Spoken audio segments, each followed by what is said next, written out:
there we are. Welcome, welcome, welcome. How are we doing tonight, everybody? Blake Best is in the house. Hello, Blake. How are you? I'm good. August, right? Yes, sir. Yes, sir.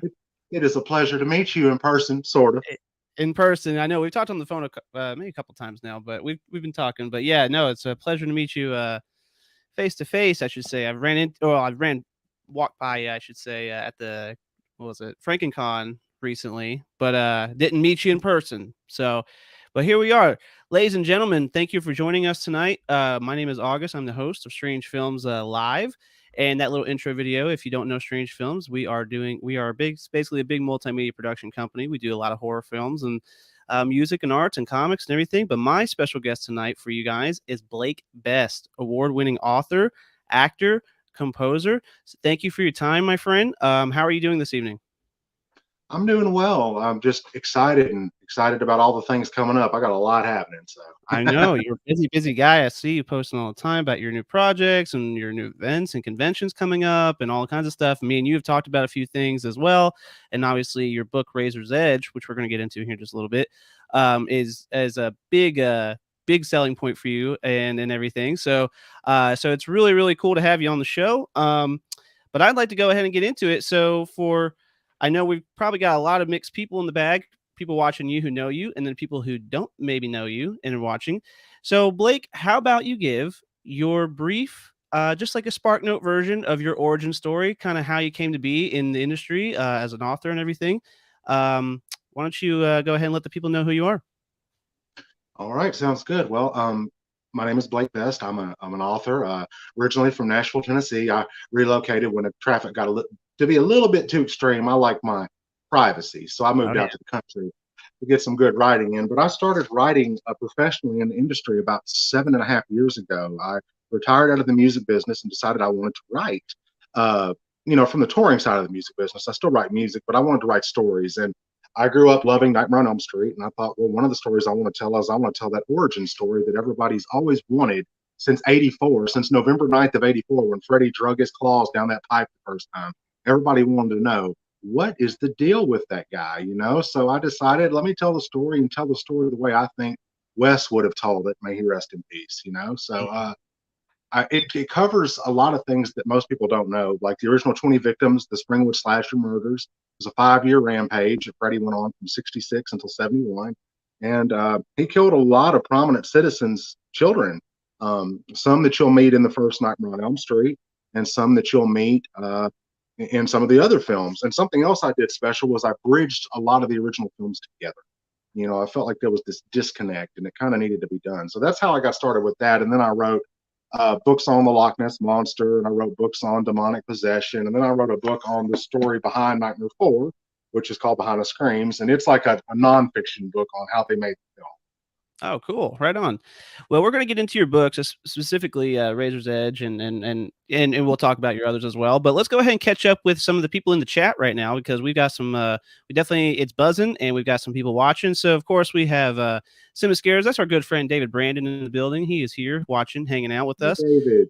Nancy Ann Ritter, I should say. Yay, Blake is the best. So there you are, Nancy. Thanks for joining us tonight. Frank She is from Aguilar. Scream. She's Oh, from oh, Scream. Yeah, woo! Hey, she well, was the thanks for bathroom bitch. If I can say that word, she's bathroom bitch. yeah. It's all open reign on this show, but no, that's awesome. Thanks for joining us, Nancy. We're really excited to have you now. And actually, Blake did let me know that he had a Scream friend that might be watching, so that's really cool. Thanks for joining us. Frank Aguilar's in the building. That's my dad. He works with me on Strange Films. So Frank's in here. Let's see. Simsco says every town has an Elm Street.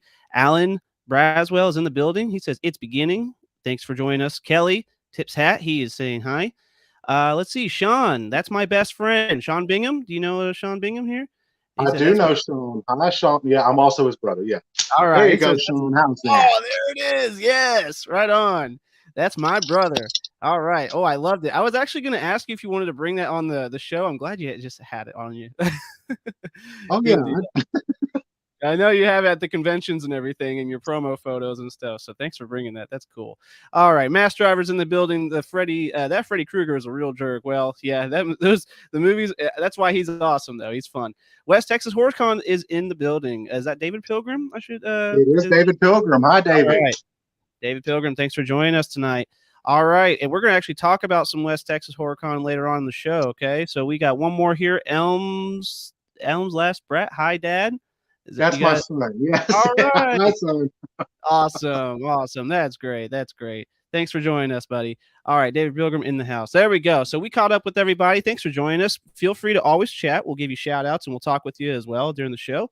But yeah, so let's get into it, Blake. So why don't we talk about the book side of things? Obviously, Razor's Edge is kind of like the big one where, like you said, it's kind of you made it canon as far as some of the original Nightmare on Elm Street films, and you've had a lot of success with that over the years. And I forgive me if I'm wrong, but you said you were even brought on as a consultant for like Freddy versus Jason at one point and all kinds of stuff. So you've been and you've met Robert Englund, of course. So you've been very, very much involved with that franchise in one way or another. So why don't you just kind of give us your thoughts on the books and the other books that you've written over the years? Well, I didn't realize that when I put out Razor's Edge in 2016, the kind of lasting impact that book was going to have. That's something a writer always does. They take chances. We write stuff and we're like, this might be good, this might go over well, or this might crash and burn. It's kind of just you gamble with it. So I put it out, but I knew that there was still a massive following for Nightmare on Elm Street. And I thought, how can I make this more special? So a friend of mine, Andy Mangels, he's a best-selling writer himself, he wrote the comic books for Innovation called Nightmares on Elm Street in early 1992. He's written Wonder Woman, he's written several other things, and he wrote that, and he gave me a list of names. The names were the names of the original 20 victims, and those have not been shared anywhere else. So I figured, I talked to him, I said, what do you think about me telling an origin story for Freddy, but this time going into the original 20 victims, the ones that got him put in jail in the first place. He said, I don't think it's been done before, like that. He's done some stuff like that in the comics, but not to the scale that I was going to do it. And I made it something extremely dark. But my thing with it was I kept it with Wes's spirit, because originally Freddy was written as not just a child killer, but as something I won't speak about right now, but he was written as that, and they decided at the last minute not to go with that. Mm-hmm. So yeah, as a predator of children, rather, so I was like, well, he's just going to be a lousy person, and he's going to kill the kids, but he's not going to do anything worse than that. And I was actually helping raise my son. My youngest son was brand new, just a baby, and I would take care of him at night while I taught guitar lessons during the day, and then I would write this book at night while I was taking care of him. And it's the weirdest thing. I look at my son, and then I had to look at the horrible shit I had to do to these kids in this book. Wow. I'm sure that is very dark mirror edge right there. Yeah. So, Very. oh yeah, well that's I mean that's great, man, and obviously Nightmare on Elm Street is such an iconic franchise. So even being like remotely a part of it, writing with it and everything like that, and then being able to share that love with fans, I'm sure is just a thrilling experience for you now. I mean, you're going to conventions and you're doing signings and you're bringing the glove and everything. So, I mean, like, how is it connecting with other horror lovers and horror fans, especially for that franchise? It's been one of the most rewarding experiences that I've ever had. I mean, I did the music industry thing. I toured around and I traveled and all that, and then I retired. And then going back out into writing and doing the cons, I didn't realize how much more it was going to put me out of the public, like it has. But probably the favorite thing for me that I do is not just writing the books, but meeting the people that the books have impacted. Like I had a young lady come up to me at FrankenCon actually, and she drove 3 hours to see me. And Wow. I was just blown away. I was like, you Yeah. traveled 3 hours. Gas is not cheap. Yeah, I You know, right? traveled 3 hours to see me. She said, well, I've got all of your books, but I don't have anything signed. And I was like, do you have anything for me to sign? She said, I brought the books. Would you please sign them? I will. So I signed all four of them, and she gave me a hug. And it was really just that's the stuff I live for. This is why the fans make it where I can do this for a living. Were it not for the fans, I would be some guy sitting in a house writing books that nobody ever read, you know? Yeah, yeah. Well, that's great that you've been able to build that connection, the bond with fans and everything like that, and, you know, obviously, the more you do conventions and everything like that, the more experiences you're gonna get like that, and that's a super humbling experience. I mean, I know whenever we've set up strange films at conventions, we're not, like, connected to some giant franchise or anything, but, when someone comes up to my booth and they really love everything I do, they want me to autograph everything, I'm like, "Really? Like, really? That's so nice of you. Thank you." It puts it So in perspective, doesn't it? yeah, yeah, it really does. It's like, "Oh, wow, that's really cool. Here, take a free poster and everything else. I don't deserve you." No, so that's great. And real quick before we move on, why don't you go ahead and give us the titles of those other books that you've written so the people know? Okay, so this one is my newest one. This one's called The Within. This is about a teenage boy that discovers a film script and he reads the script but unknowingly releases a hellish force that basically destroys his whole fucking family. So Oh, it's a little bit of a downer, but it's yeah. about demonic possession, you know. Uh-huh. And then I've got this book. A lot of people don't know it, but I was a cryptozoologist in school. So that is Huh, the study of unknown animals like the Loch Ness monster, Bigfoot, you know, oh, chupacabra. Yeah. So cool. this one is about the Loch Ness monster, and it raises hell and eats people. So a Nice. little Well, gory. that's right up my alley. Oh, really? Yeah, Yeah. I love, like, Bigfoot and Loch Ness Monster, like, actually, there's a question in our Take It or Leave It segment that yeah, so, but yeah, no, I love stuff like that. And then this one is the book I did with Mick Strong. I co-authored this. This one's called Behind the Screams: The Dream Masters Revealed, and it kind of shows you how they did everything. Wow, okay, that's cool. That's some But it's cool, got interviews with Robert. Robert Englund did chapter one, and then Rachel Talalay did the forward, and then we got Nick Vincent, Steve Johnson, Bill Forsh, Rennie Harlan, Bob Shea, and just kind of shows you how they did some of the magic. oh, yeah, that's neat. Huh, Yeah, a lot of pictures. I had to go through so many pictures, I'm probably sure. about 10,000 photos. Wow, and you met Robert England, right? I've You met I mean, I Robert saw multiple times. Yep. yeah, I saw the photo of you guys all together, so that's pretty yeah, that's pretty fun. That's a dream come true for lots of people. So the story behind that photo is I was doing a book signing for Razor's Edge right after it came out, and Robert came in, and I was at Scarefest in Lexington, and I said, okay, hey Robert, because I had already seen him before. He said, I'm just going to visit with you for a while and kind of check out what's going on. I said, okay, I was just working. Now immediately when he came in, all eyes went over to him, and I was like, who is it? And I said, oh, and he went like this, and he had one of the claws on. He was like, I said, Nice. you got it. So I have a glove that's a part one glove, and I had it with me. So he signed it for my birthday, and he wore it, this glove, and signed Oh, it, and oh, gave it yeah, back to me. Yeah, so it's a bad boy. Look at those that is blades. neat. Yeah, Wow. but you could see all the different signatures. We got Lisa Wilcox, Robert England, Amanda Wiss, Danny Hassel, Lisa Wilcox, Carlos, the hearing aid kid from Brady's dad, Oh, wow. Andres Jones. Yeah, so everybody signed it. And he gave me a That's hug and he said, I'm glad you're out doing these things now. I said, me too. that's great. Yeah. Right, right. Oh, that's great, man. That's really, really cool, and the fact that you've got that little piece of history and artifact right there with you too to always remind you of it. That's amazing. All right.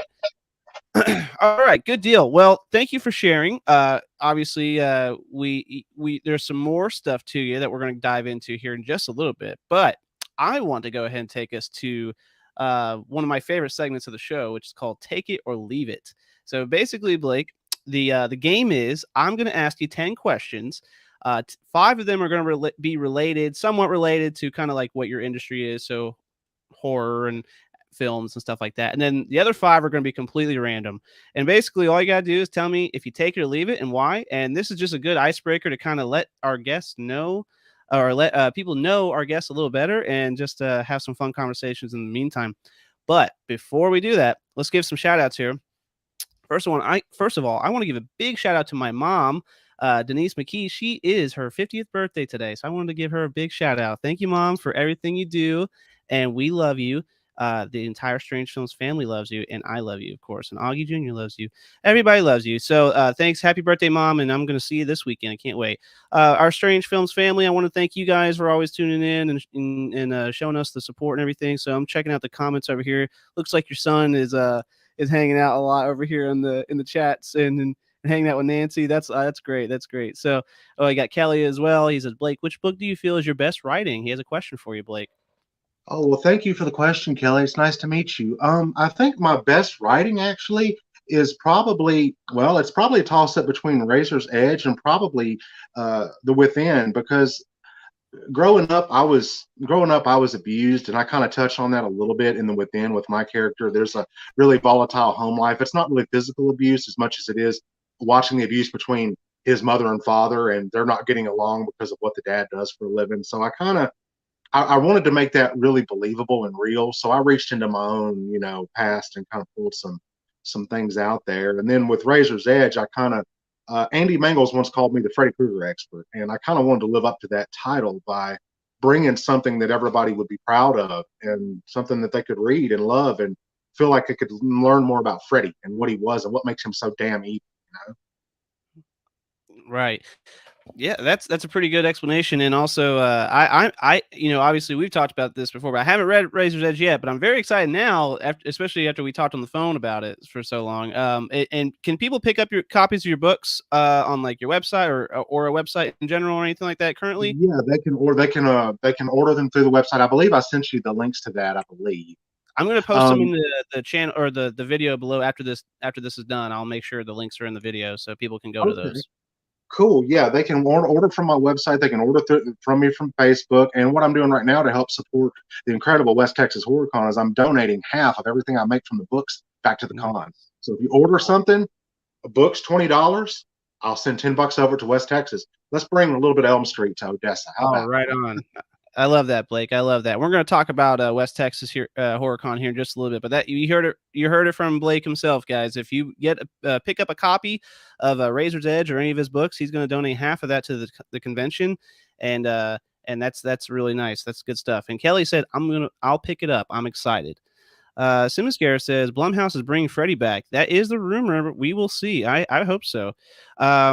Pleasure learning about you, Blake. Paul Magilton says, and he's one of our actors in the Strange Films family. All right, guys, and before we get into Take It or Leave It one more time, if you have not followed Strange Film Studios, you can check us out on strangefilmstudios.com. You can give us a like on Facebook and YouTube, subscribe, all that good stuff. It really, really does help us out. All right, so Blake, are you ready for Take It or Leave It? Yes, I am. Let's do this. All right, so number one, Take It or Leave It, Stranger Things. Take it. Absolutely. All right, good deal. I figured you would, yeah, but there's some people who just don't really care for the show. But the hype of it right now, obviously with the season 4, the volume 2 is about to come out in a few days here, and it's really it's been running, and I love season 4. But I take it all day. But yeah, what's your favorite things about Stranger Things? I really love the relationship between the kids. This tight knit. I almost think of them sort of like a makeshift losers club. Mhm. From it, and I see that there's a closeness, but there's also some splits. And they're trying to grow up in like the '80s, and like it's very real. Like even though there's some that's outlandish, I love the relationship between the kids and Joyce, and between the kids and the monsters and their interaction. And really, it's like a coming of age tale, but with creatures in it too. So. Yeah, for sure, for sure. I love the growth that all those characters have had over the 4 seasons and whatnot. Now, obviously, COVID messed up some timelines between 3 and 4, but it's still like really realistic as far as their growth in general, as far as their characters and everything. But no, I love the show. I love the aesthetic, the music, obviously the horror vibe, and with no spoilers for anybody who hasn't seen season 4. If you haven't, oh my gosh, I think it's top tier as far as the show has pushed itself to, as far as the themes and the scares and everything with it. It's just so good, and I'm so excited to finish it. And when it comes out, let's see. Simba Scare says, I'm still on season 7 of The Walking Dead, but I do plan on watching Stranger Things from the beginning as soon as I can. You definitely should, David. It is so good. Uh, yes, I'll take it. Good deal. All right, good deal. So number 2, Blake, Take It or Leave It, Egg rolls. Take it, absolutely. I am part Asian, believe it or not. I'm from Korea. My family's Korean, so Oh, I that's love amazing. the Korean and Vietnamese food. Absolutely. Cool. Do you cook any dishes yourself? I do. I cook General Tso chicken. I cook Oh, sweet. some egg rolls and stuff like that. I make real ramen, the real stuff. Nice, yeah.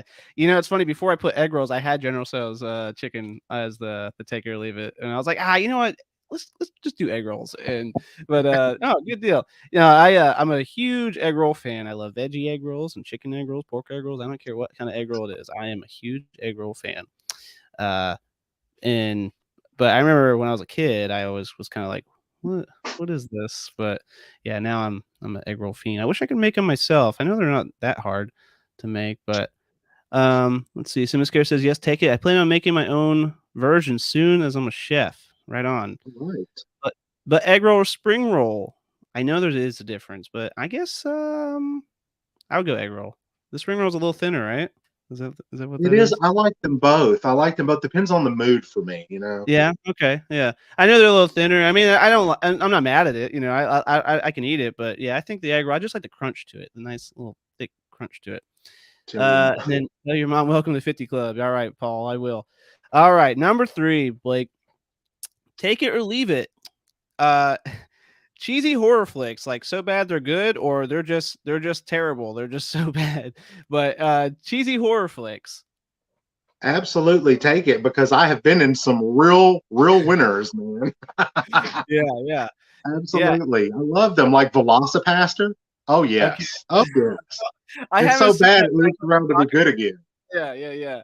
Yeah, it's one of those things where it's like I either have to be I have to be in a mood or with the right people to watch those things, or they're so bad they're good, but no, it's the older I get and the more involved I get with the horror community, the more I'm like really loving like the cheesier horror films and the zero budget horror films. I just watched a film not too long ago. Actually, shout out Grindhouse Video here in Knoxville. They just opened up a store, and I bought Zombie Cop, and that's like made on it's made in like '94 and like on like a home camera basically. And I was like, this is awesome. It was so fun.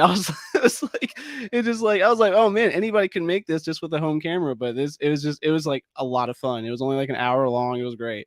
But yeah, no, I'll take it too. Good deal. I know some people are like, "Oh, I don't want to waste my time with those," but you should give them a chance. Sometimes they're really fun, especially get a group of people with you, make a little fun night. So Yeah, if nothing else, you can laugh about it. exactly, yeah, have a good time watching it. I think that's what the point of movies are, having a good time. Kelly says, "Dead Alive." Is that Dead Yeah. Alive? Yeah, okay, I haven't seen That's that one. is that the Peter Jackson one you're talking about? Oh yeah, is that Peter Jackson, Kelly? You're talking about? Simascare says it's cheesy, but it ain't easy. You're absolutely right. Oh, Um, let's see. I love your work. Is he talking to you, Dad, or is he talking to us? probably. Either way, would you take or leave Trailer Park of Terror? I haven't seen that, my friend. Have you Neither have seen I, that? but I will give anything a chance, so I'll take it before I leave it. How's that? There you go. All right, I like that answer, Blake. I like it. And Kelly says Peter Jackson's first film. Yes, you were right, Blake. So I haven't seen that either. So good Right. deal. And your son says both of you. That's great. Thank you, buddy. Oh, look at That's that. very, very nice. All right, take it or leave it. I know you love, music, and I feel like you're a rock and roll guy, so you take it or leave it, AC/DC. All day. All 'Cause day. rock and roll ain't noise pollution, baby. There you go. So, do you like AC/DC, like, even, like, their newer stuff that came out, a few years ago or however recent it was? I've listened to the newer stuff. I like it, but I don't like it as much as I like the older stuff. There was just something about the moment in which it Oh, came out. of course, yeah, of course, yeah. Yeah, really can't go wrong with the old school, rock and roll. I mean, any band I was trying to think of a band, like, in general, I was like, "I'm sure Blake's gonna like any of them, but AC/DC is just an iconic, band." And I definitely, wanna get more I was thinking actually, what other, if you had a few musicians or bands in your mind, like, some of your favorites, I should say, who would they be? Ooh, you pose a good question, sir. Oh, well, Boston for sure. Nice. Yeah. We got big Boston fans with Mass Drive over there, Rodney. We talked about that on his podcast quite a bit. Nirvana, Alice in Chains, Nice. Van Halen for sure. Mm. Skid Row. Okay. Skid Yeah, Row. and my buddies in Trust Company. I used to tour with them. They're from Prattville, Alabama. They had that song "Downfall" that was real big in 2002. Okay. You have to look them up. They were on. They got gold records and stuff. So they're amazing. I Right on. love them. Right on. Yeah, I'll make note of that so we can I can definitely look them up. Good deal. So you hear guys, which Blake is a huge rock and roll fan. All right. And then Kelly says it is a classic. August, just do it. I will, guys. I will do that now. Let's see. Take it. It's pronounced AC Lightning Bolt DC. There we go, David. Okay, all Me right. and Blake both have experience in the local metal scene. So were you in a metal band or at all, Blake? I was signed actually. I toured with Bridge to Oblivion. I was their founding member, their guitarist. I toured with Saliva. I know you remember them. There it is. Five Bridge Finger to Death Oblivion. Punch. Asking Alexandria. Wow. Yeah. Wow. Okay. That's awesome. Yeah. Nancy says right there, Bridge to Oblivion, Blake's old band. That's cool. Did not Wow. know. Thank you, Nancy. Yes, reaching back on that one. Yeah, did not know that. We're learning about Blake tonight, guys. All right. And Dirty Deeds Done Dirt Cheap, brother. Don't forget Led Zeppelin. That's right. I am a big Led Zeppelin fan myself too. So good deal, guys. All right. Let's move on. Number 5. Okay. This might be a little controversy, but take it or leave it. The Nightmare on Elm Street reboot that came out what, Oh, why 2010? does that always come up? Damn it. Hey, Okay. hey, I always ask in that, and obviously as a filmmaker myself, I respect films, and I actually am a fan of reboots and stuff like that. But I'm just curious because you're so invested in the Nightmare on Elm Street franchise here. What do you think about the new or the reboot? I think that the idea itself was good, but I think that the execution of the film left a little bit to be desired. Okay, yeah, I agree with that. Yeah, it's it's I'm actually I don't know if I take it exactly, but like I'm not like I don't hate that film, Like I really don't hate it. Like I've watched it a few times and I was always okay with it, I guess. I haven't seen it in a few years, granted, but I never was really mad about it. And I like the actor's name. Is it Jackie Earl Haley? I Jack like him. Earl Haley, yeah. He's Yeah, one of my friends, so I want oh yeah, to. no, well, he probably won't see this. But anyways, but no, I mean I like him too as an actor, and I thought he did a good job. I like everything he does and everything. So I think kind of like what you said, it's like the idea was there.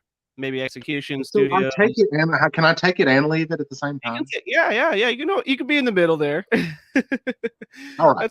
That's what it's all about, just having fun with it. But yeah, no, it's I think it's kind of like the Nightmare or not, sorry, Nightmare. Friday the 13th reboot came out like right around the same time, and Yeah. Yeah. uh, yeah, and or it's like a year before or something like that.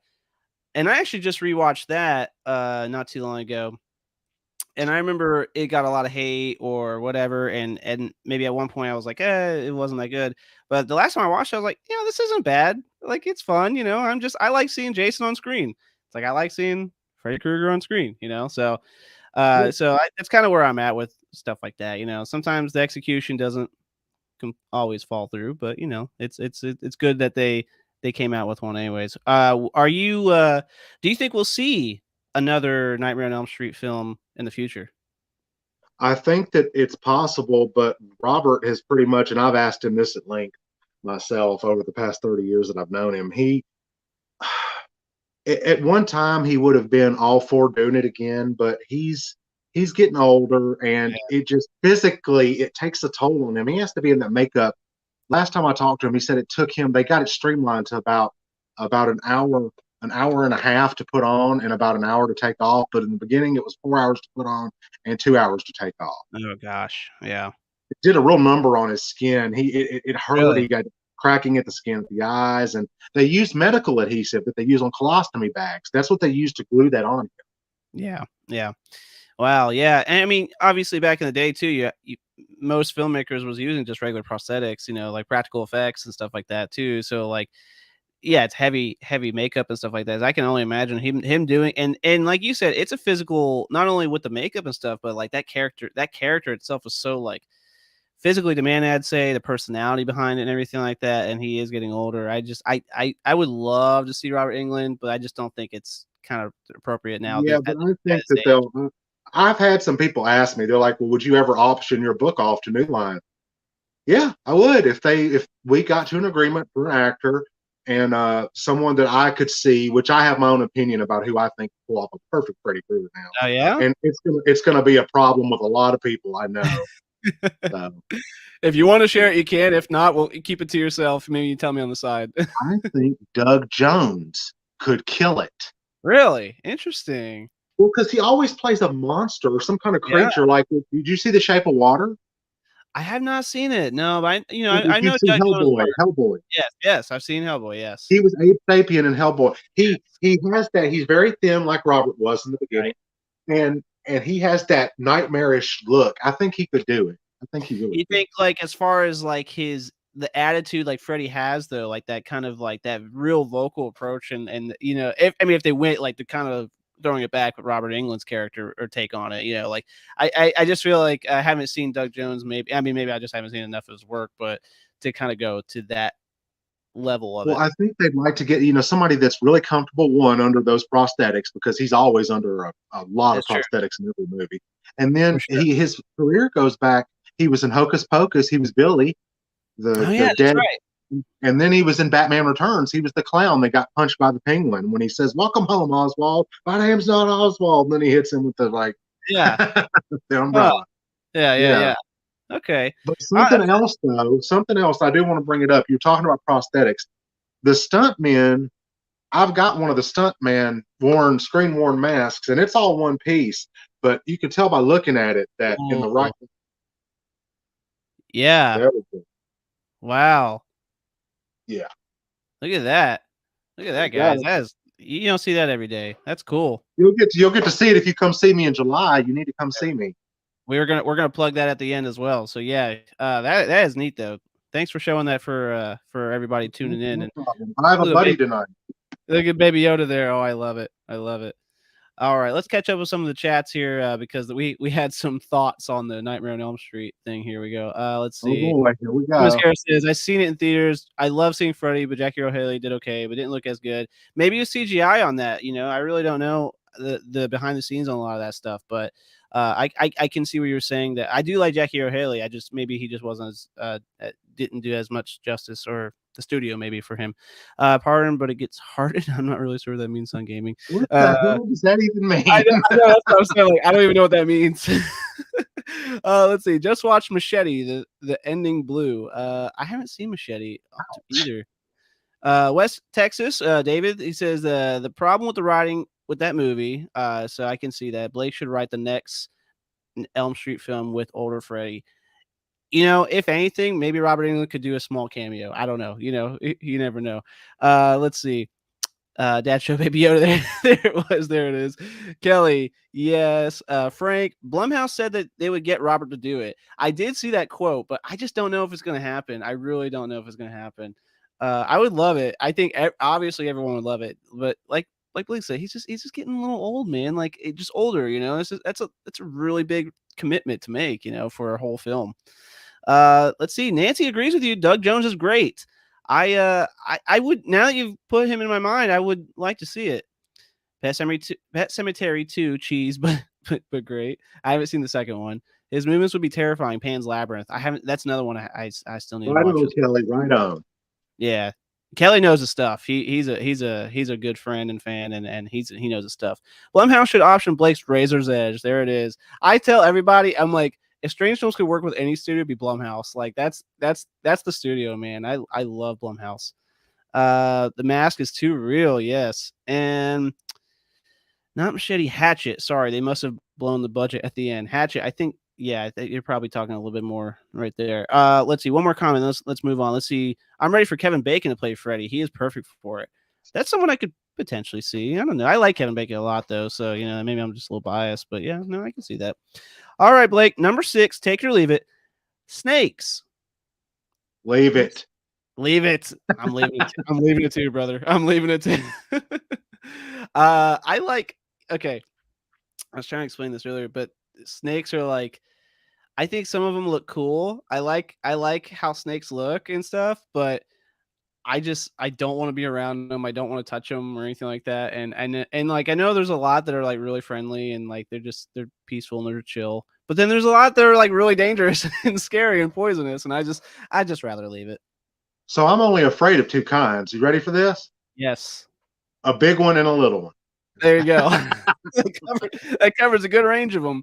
But I do have like a weird goal of mine to like, you know how like if you go to like a zoo or a pet store and they have like a snake kind of like, you know, around someone's shoulders or their arms or something like that.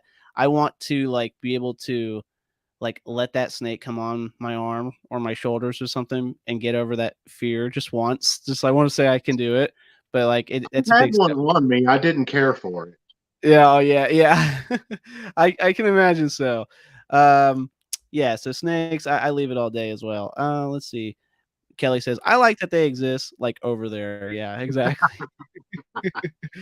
All right. All right. So number 7, take it or leave it, Uh-huh. urban legends. Like in any town or however you want to describe urban legends. But do you think there's like some truth to that? Do you take it, or is this just kind of like there's stories, whatever? I take it, and the reason I take it is because I lived in a place where there was supposedly an urban legend. I wrote Razor's Edge in Adams, Tennessee, about 4 miles from the Bell Witch Plantation. So I lived near that property, Oh, and I okay. saw some crazy shit out there. Wow. I believe it. And then the Loch Yeah. Ness Monster. I mean, of course, if I believed that a Yeah. Loch Ness Monster could exist, then Well, after you sure, showed me that book, I was like, of course he's gonna say yes. the truth is out there, my friends. Agent Mulder said it best. No, Right. Honestly, I'm a huge like I believe in the unknown. I believe in like some stuff like as far as like Loch Ness or Bigfoot or aliens especially. Like I love all that stuff. Urban legends, yeah, I've heard some wild ones. I've also felt like I've been around ones that felt like very, very credible and scary and stuff like that. And I feel like there's some truth there. And I remember shout out Kingsport, my town I basically grew up in. We had a urban legend, town legend, whatever, Sensibal's Tunnel basically. And one of the things was you drove through the tunnel and you be able to maybe hear something or like a woman or a baby crying or something like that. And every time I went there, I always had a weird experience, just like a really, really weird, strange experience. So I don't know, man. Maybe it's just our imaginations playing with us, but I do like the idea of urban legends. I think they're scary. they are. Let's see one more thing here. John Malkovich could do Freddy. I don't know, maybe. Okay. Kelly says I take it. Raven could easily be urban legend. I could see that. And if Raven's that film where we made little while ago, if you don't know, that's where my dad's from in Nashville. Excuse me. And then I have a story about my papa and the Bell Witch. The Bell Witch is real. All right. So there we have it. All right, number 8. Blake, take it or leave it. Pokemon. Thank you. Take it. I'll Take take it. All right, good deal. Did you ever play the games or anything like that at any point in your I life? played Pokemon Snap and Pokemon Stadium. I'm showing my age. I'm 36.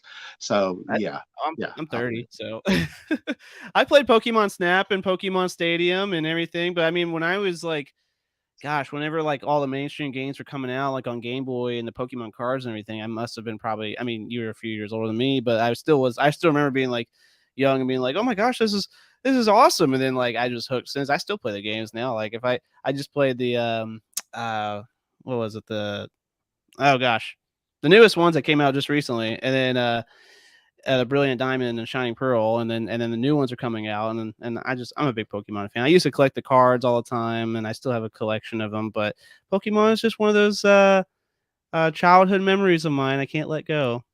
I always played as either Blastoise or Lapras Nice, nice. because of the Loch Ness Monster reference. There you So. go. I like that. I like that. I always say one of my favorite Pokemon, or maybe my favorite Pokemon, is Squirtle. So that's and Squirtle. yeah, you gotta love Squirtle. I love the Squirtle Squad. You know what I'm saying? Yeah. Let's see. I heard an urban legend about a school teacher that went mad after showing one of your films to the students. Oh my gosh. Kelly, you're right, man. If you guys don't know, we played well, I got a really hateful email a couple like a month or two ago about a teacher uh showing my horror film Cindy's Birthday Party to a class of second graders and terrified them all, and she blamed it on me because it was on YouTube. So that was a whole fun discussion on the podcast, and it also made great PR because Cindy's Birthday Party went up about 2,000 views after that, so it was a lot of fun. All right, so number 9, take it or leave it, haunted houses, the attractions or the real deal. I've been to both. Yes, take it. Absolutely. Nice, nice. I think I love horror, but I'm a scaredy cat, man. I'm not sure if I can. I don't know if I want to go in a real horror house. Haunted houses, it's got to be with the right group of people. I feel like for me to justify going. You should come with me. I'm going to be making my debut at Screamville in Knoxville. Come with me out there the last weekend of October. Hey, okay, all right, I'll play for that. That's cool. All right, because I know Screamville is a really great attraction. I didn't know you were going to be there though, so that'd be fun. I'd be comfortable going. That'd be fun. Right. Good deal. All righty, guys. Last one. Take it or leave it. Fishing. It depends. If it's Loch Ness, no. Because I will never tell them the creature's there. If I ever see the creature, I'll never tell them. Nope, I didn't see it. And then I'll be like, oh, I saw it. I saw it. But yes, it's very relaxing to fish in the right place. Is very relaxing. Right. Hey, buddy. I see him behind you. Oh, that's nice. That's my little one. Awesome. And you know what the thing is, I want to take it because I haven't been fishing in probably like God, 15, 20 years or something like that. Cause I last time I fished literally was when I was a kid. But like it's been something as I got older, I want to go fishing now. And I just want to like kick back and relax and attempt to go fishing. I don't even know really what to do. I just want to fish and try it, maybe just one nice little summer morning or whatever it is. But no, so I take it. I'm learning to do more peaceful things with myself, and fishing seems like one of those peaceful moments to just kind of kick back and get try to catch some fish there. I've been on the Real Deal multiple times. I even have videos on YouTube. Yes, Simscares has done or mixed or meddled with the paranormal, I should say, and all that good stuff. I will answer for your pop. Yes, Jeepers Creepers. Yeah, Jeepers Creepers. All righty, Blake. Well, that's our take it or leave it game. Thank you for playing with us. We that's always a fun little segment to kind of get to know our guests a little bit. We're getting down to the nitty gritty here. Thank you for your time again, and we've just got a few more questions here just to kind of wrap up the episode tonight. But let's dive into just a little bit of your experience as an actor and a composer, sound composer. Obviously, you've played music. We've talked about that tonight. But yeah, let's talk about the other side of you, which is acting in films and making music. Well, I started out as I was classically trained as an actor. I started out in early theater when I was, our elementary, middle school theater, Rudolph, the Red-Nosed Reindeer, Christmas Story, all that kind of stuff like that. And then I made the transition in 2006 to film. I got to work on a film called Death Row. Kane Hodder's in Death Row. Nice. Okay. So I got to work with Kane Hodder. I got to work with several others. R.A. Milhoff, I got to work with him, and then I learned the ins and outs of the ins and outs. Oh Lord, child, go away with that. I got to learn the ins and outs. Mini Freddy Krueger behind you. I know, right? Here I am, just letting him just do whatever it is he has to do. Go sit down, Shorty. But yeah, I started in 2007 in actual films. And so I've done 4, and then hopefully I get a chance. I send in some audition footage to a certain film company. I'm hoping they take me up on it. I wonder who that could be. I have no idea. I don't know. They're making some serious noise in the indie film industry though, and I want in. We'll see. We'll see. Now, honestly, Blake, we Strange Films. You can hear it here for everybody. Strange Films is looking and wanting to work with Blake Best in one of our upcoming films. So there actually is some stuff that we just got done finished, and we are kind of working out the final details. And you might be seeing some new announcements soon. But yeah, Blake Best, we would love to have you in Strange Films and continue on a nice collaboration with you because you do good stuff, and I really like the auditions that you sent me and everything. So, but that's great, man. Getting in any films and stuff like that, it's always fun, regardless of who you're working with and everything. I think it's always a learning experience. And as far as making music and stuff goes, now I know you've got plenty of stuff on like your YouTube and everything, and that you offer like composing like either scores or soundtracks or whatever songs for independent films. Is there like do you have any like music projects that maybe I don't know, like a band or a solo artist or something like that? Like, are you still working on music kind of actively as like a solo artist, or are you just kind of specifically looking just to do stuff for film and scores? I'm still doing music. I'm taking care of it myself. I can play 6 different instruments. The only Nice. instrument I can't play is the drums, but I can play the keyboards. I can play the bass guitar, electric guitar, acoustic, 7 string. I can play the piano. So I'd mostly do a lot of work with electric guitar and acoustic guitar. I just put an acoustic guitar album out called um, Looking Glass. So that one's Cool. just been released. So yeah. And is that like on your website or streaming services or anything Yeah, also people it's can on my listen to? website. Okay, good Yeah, deal. it's Like on my website. good deal. And like I said, we're gonna make sure that link is in the video description afterwards, so people can always go back to that and check it out. Hear an echo. Yeah, somebody calling me. It's probably my so popular. It's ridiculous. So popular. All right, guys. Let's see. A couple things here. David Simmonscare says he's got a lot of fishing spots off North Shore, and he wants to go deep sea fishing. I think that'd be really fun. And then Nancy says his music is amazing, and I'll agree with you. The stuff that you sent me, Blake, I really, really enjoyed as far as the guitar work, especially. So I really like what you did, and we do a lot of stuff that's like outside the horror genre. So we do like different, indies or dramas and stuff like that. And some of that stuff, when you sent me, I was just imagining perfectly for like some of my indie stuff. I really would love to maybe incorporate one day as well. So yeah, so definitely there's, you jack of all trades there, man. So I like it a lot. All right. So last topic for the night. And I forgot to I should say forgot, but I kind of ran out of time before the show started. But I didn't get to throw this in the show as far as the images go, the promo images. But I want to talk about West Texas Horror Con and the future of kind of what's going on with you. I know you're booked for a lot of conventions and you want to do, or you're obviously that's kind of one of the main things that you like to go to and stuff. But West Texas Horror Con, what's the deal with that coming up, and what else do you got on your agenda? West Texas HorrorCon is an event. You can't sit with me right now. It's the first inaugural event for West Texas. So David Pilgrim is the founder and the proprietor of West Texas HorrorCon. He has a vision, and I really like that he has a vision. He wants to bring the phenomenon known as the horror conviction out to Odessa because they don't have anything sort of like that. They have some anime stuff and some other stuff. Okay. But they don't have something like that, and he wants to bring something like that, and I really love the idea. And he's got a heart of gold. He's wanting to just unite the community. To him, he loves the camaraderie that occurs when you do these cons, and people being able to meet their favorite actors and writers and voice actors, and all this kind of stuff. It fosters like a growth and development, really.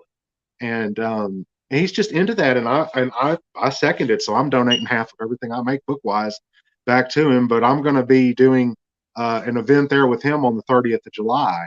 And I've got a pizza luncheon scheduled. I've got 8x10s. I've got props with the photo, the screen use stuff in the photos, and I'm donating the proceeds. Half of what I make is going right back to West Texas HorrorCon because I want to see it succeed. And he's a writer in his own right. He's got a new book, his first book coming out, Hellbilly Havoc. And I'm just really excited that he's branching out and wanting to do something like this. Oh yeah, for sure. I mean, taking on a convention, any event in general, is a big undertaking. I mean, it's huge. I mean, I haven't done a convention yet or anything like that. It was kind of an idea I wanted to do, but not there yet. But I've hosted a film festival before, and I've hosted like little shindigs with films and music and art and all that stuff. And it's a lot. It's a lot to take on. So I can only imagine with a convention where you're trying to bring in guests and organize events and do all these different things with it. And I'm sure it does require a lot of finances and space and everything like that too. I know David's working really hard. Excuse me, working really hard. I've seen his lives going on and talking about it and everything. I've heard about his book. David Brandon made a nice little promo image for his book, and he made one for you as well, which is really great. But so yeah, West Texas HorrorCon. What was the date again on that? I'm sorry. It's July 30th. The 29th, I'm going to have the pizza luncheon. So Okay. anybody picks that up, they'll be able to go have pizza. Yeah. So it's coming up, guys. I mean, if you want to support horror convention, the first running year, and then hopefully it just gets bigger and better from there. You're looking at the end of July, and just be sure to follow West Texas HorrorCon on Facebook and Blake Best, of course, and everything. You can get all those updates and everything like that too. And besides the West Texas HorrorCon, you're coming back to Knoxville for a little event as well at one of the stores around here, right? The pop culture store. Yes. Yes. For those that don't know, I'm a partner in pop culture, so I own a share in the store, and I am doing a signing there, and I'm actually just going to be kind of hanging out July 8th and 9th. So if you want to come in and see me and bring your stuff and your nightmare stuff, and I'll sign it. I know David was super excited about coming, so I'm hoping I see you too. I plan on being there, my friend. All right. But yeah, I'm doing that, and then I'm doing CreepyCon. That's in Knoxville. That's in August, and then I'm doing Yes. Tidewater Horror Con. That's with Nancy Ann. I'll be there with her and with Michael Hargrove and CJ Graham. That's in Norfolk, Virginia. That's September 9th through the 11th. And you got to come out and see her. She is one of the coolest people ever. She is totally not a bathroom bitch in real life. Totally not. So, so yeah, she's awesome. And then I've got the other big one is Scarefest in October. I'm going to be up there co-headlining with Bill Moseley, Robert Englund, and the Nightmare on Elm Street forecast. Oh, Yes. wow, that's great. That's great. Yeah. Do Well, come true, everybody. They do. yeah. Yeah, no, it does. And I mean that's proof right there, guys. And no, that's great, man. I'm so happy to hear that you're succeeding and you're busy and you're connecting with fans and you're having fun and everything like that. I mean, that's what it's all about. Putting your passion into it, having fun and getting, recognition from it, or just doing experiences and stuff like that. So that's great, man. I'm so excited. I'm so proud of you, and looking forward to seeing what else comes in the future independently from you and collaboratively, hopefully with us here soon. So yeah, no, that's really exciting. So let's catch up with some of these comments here. West Texas Horror Con said our theme song is Falling, and that's Blake's. And yes, I did I may that have song heard that. with the Life Below Zero. Yeah. Nice. Kelly, great to meet you, Blake. I look forward to reading your work. August, as always, it's a pleasure. I appreciate that, Kelly. He's a good guy, and he's a big fan of everybody on the horror community. Yeah, fishing, Paul. Yeah, good deal. Shout out Kelly. There you go, Kelly. Frank is saying, Paul Magilton, what up, Playboy? That Paul and Frank are kind of they're friends up in Philly. Let's see. And yeah, Cinema Scares can't wait. So, and let's see one more time. Nancy, go see Blake at all his cons and meet him together at the Tidewater Horror Con. That's what I like. I love to hear that, and I hope to meet you one day, Nancy. I'd like to meet you face to face one day. If you ever want to come on the show, come on the show. So. All right, we're down to the nitty gritty here. We're going to finish up. Let's go ahead and give a shout out to all of our people who are watching tonight, who are hanging out with us and giving us chats and everything. Our Strange Films family, all of Blake's crew and everything. Again, if you have not followed Blake Best on Facebook, check out his website. We're going to put it in the link below. Also, check us out on Facebook, on Instagram, YouTube. Give us a subscribe. Strange Film Studios. It really does help us out, guys. So, Blake, the last thing I want to ask you is basically, first of all, feel free to promote anything else you want to promote. And the other part is, what advice would you give to others, whether they want to dream being a filmmaker or an actor, music, anything they want to do creatively, or in any advice in general for anybody who may need it? So, or if you have anything, I should ask, because I always like to ask that for all my guests. I do. The first thing I'm gonna answer these in chronological order because you tried to trip me up. I saw that. Sorry, I know. In my show notes, I always say last words, advice, and promote. Yeah, right. So I've got a new book I'm working on called Whispers in the Woods. That's going to be out next year. It's about a little Southern Appalachian massacre and mythology gone wild. Oh, I like it. Um, yeah, so that one, I'm actually hoping I could turn that one into a film. I might reach out to Strange Films to see if they want to tackle that because it's Hey, going to be fun. all right. Hit me up. Um, yes, sir. And as far as advice is concerned, there were a lot of people that told me I couldn't do this. There were a lot of people that said, "You can't write a book. You're weird. You write this stuff. You can't succeed." Then, what kind of market is there for that? Obviously, there is a market. So people can be very elitist, very rude, and very soul crushing. But if you're out there listening, don't ever let anyone tell you you can't do something.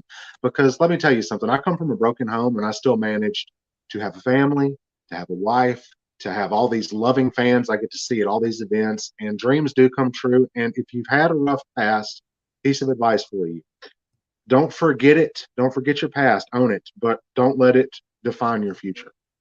Don't do that. Just branch out, open your mind. If you want to be a writer, go for it. If you want to be an actor, hell yes. If you want to be a songwriter or play the guitar, rock and roll, baby, always. But um, just believe in yourself because you're going to be your rock. Because other people will let you down. They can and they will. But there will be a good group of people that will be supporting you. And if you have yourself and a core group that love you and care about you and the drive to do it, you can do anything. So follow your Oh man. dreams or your nightmares, whichever it Oh, is. I love it. Yeah. Amen, Blake. That's beautiful, man. And I try to tell people the same thing. I mean, it always starts with like what makes you happy, right? Like what do you want to do with your life? Like and whatnot. And it doesn't even have to be so bold where it's like, oh, I want to be like this superstar filmmaker, superstar author or musician or anything like that. But if something is like something in that realm is fueling you, making you happy, and you want to like pursue it in any way, I think when you ask the universe for it, the universe provides you a path where you can just start, you find your own way and things come up and new opportunities come around. And next thing you know, you're doing things that not only make you happy, but it's presenting a whole new perspective and outlook on life, and also opportunities that you just wouldn't think that would ever happen.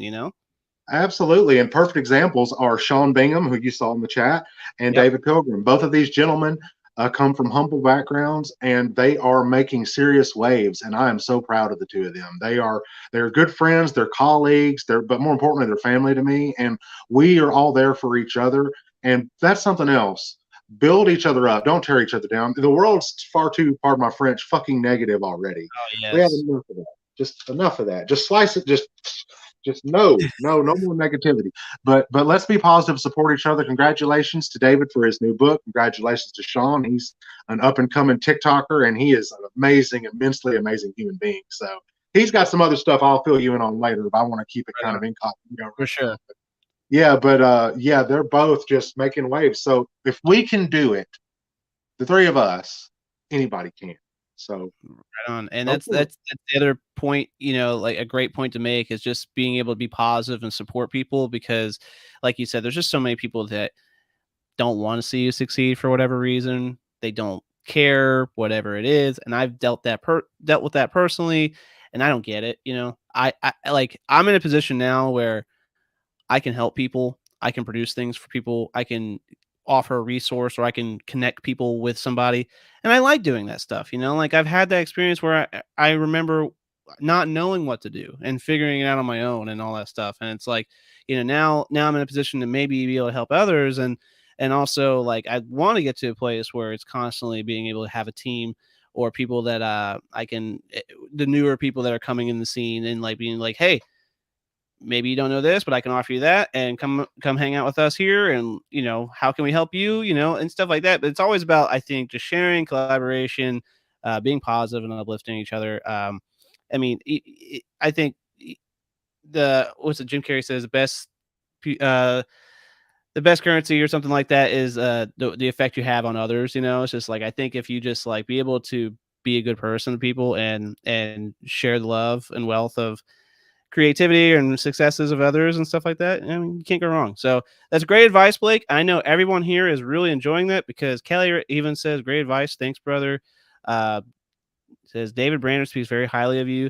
Glad I took this opportunity to watch.